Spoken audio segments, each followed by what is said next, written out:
Hello friends, இன்றைக்கி இறால் தொக்கு எப்படி செய்யலாம் பார்க்கலாங்க. சப்பாத்தி, பூரி, சாம்பார் சாதத்துக்குலாம் செம்ம டேஸ்ட்டாக இருக்கும். எண்ணெய் ஊற்றிக்கோங்க. எண்ணெய் ஊற்றிட்டு வெங்காயம் சேர்த்துக்கிறேன். 4 மீடியம் சைஸ் வெங்காயம், தக்காளி ஒரு 3 தக்காளி மீடியம் சைஸு, உப்பு போட்டு கறிவேப்பிலை போட்டு மொத்தத்தையும் ஒன்றாவே வதக்கிக்கோங்க. பாதி நல்லா வதங்கட்டும். அதுக்கப்புறம் நம்ம இஞ்சி பூண்டு பேஸ்ட்டு சேர்த்துக்கலாம். 1.5 ஸ்பூன் இஞ்சி பூண்டு பேஸ்ட்டு சேர்த்துக்கிறேன். சேர்த்துட்டு நல்லா பச்சை வாசனை போகிற அளவுக்கு நல்லா வதக்கிட்ட பிறகு நம்ம இறால் சேர்த்துக்கலாம். இறால் மஞ்சள் தூள் போட்டு நல்லா வாஷ் பண்ணிவிடுங்க. இறால் நல்லா நம்ம வதக்கும் போதே தண்ணி விடும். நம்ம தண்ணி எதுவுமே சேர்க்க தேவையில்ல. இப்போ 1 ஸ்பூன் வெறும் மிளகாய் தூள் சேர்த்துக்கிறேன். 1 ஸ்பூன் தனியாத்தூள் சேர்த்துக்கிறேன். சேர்த்துட்டு நல்லா வதக்கிக்கிறேன். தண்ணி நல்லா ட்ரையாக ஆகிட்டோம்.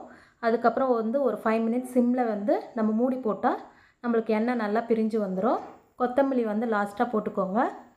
இந்த சேனல் பிடிச்சிருந்தால் லைக் பண்ணுங்கள், ஷேர் பண்ணுங்கள், சப்ஸ்கிரைப் பண்ணுங்கள்.